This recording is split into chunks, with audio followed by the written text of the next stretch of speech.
Okay, next up, you're given the Lewis structure of C3H4.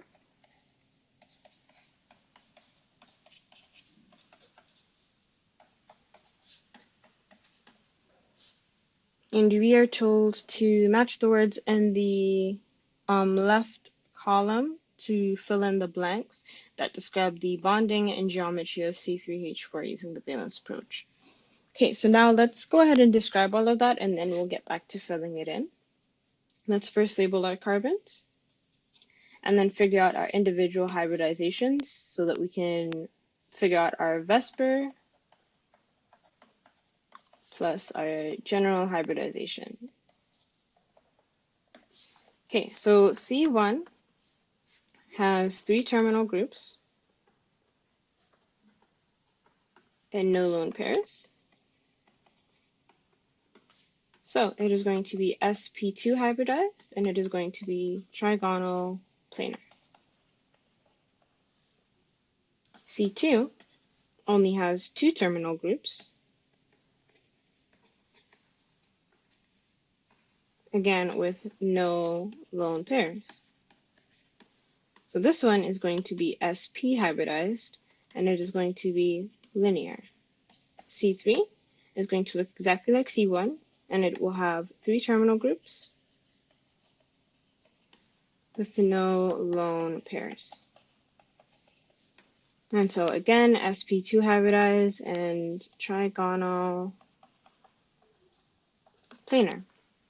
So let's figure out what molecular orbitals are interacting with what other orbitals. And so this C1 that is sp2 hybridized is interacting with the hydrogens that are going to be s hybridized, and this one is sp2. So that's going to be the orbital overlap here. Then you're going to have sp2 is again interacting with this, that is sp. So you're going to have sp2 overlap with sp. That's what's forming this bond. And then again, you're going to have sp overlap with sp2 for carbon 3. And then this carbon 3 is attached to 1s orbitals for each of the hydrogens. Okay, so now we can go about filling in. C1 and C3, the terminal atoms, each have 3 groups attached, which we wrote out here. So for the first line, it's going to be 3 groups attached. So 3 groups of electrons and a trigonal planar structure, which we determined here.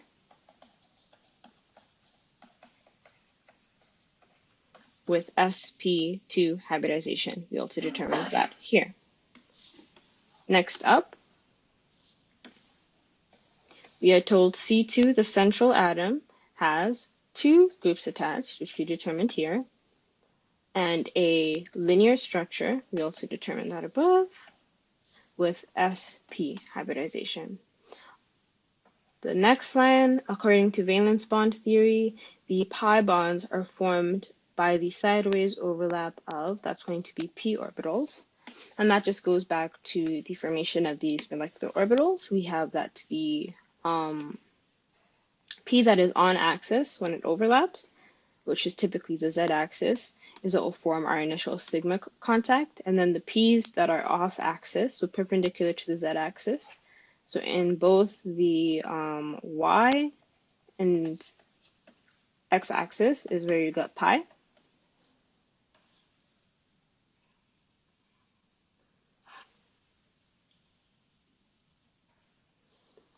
So it's the sideways overlap of p orbitals. That's explained down here.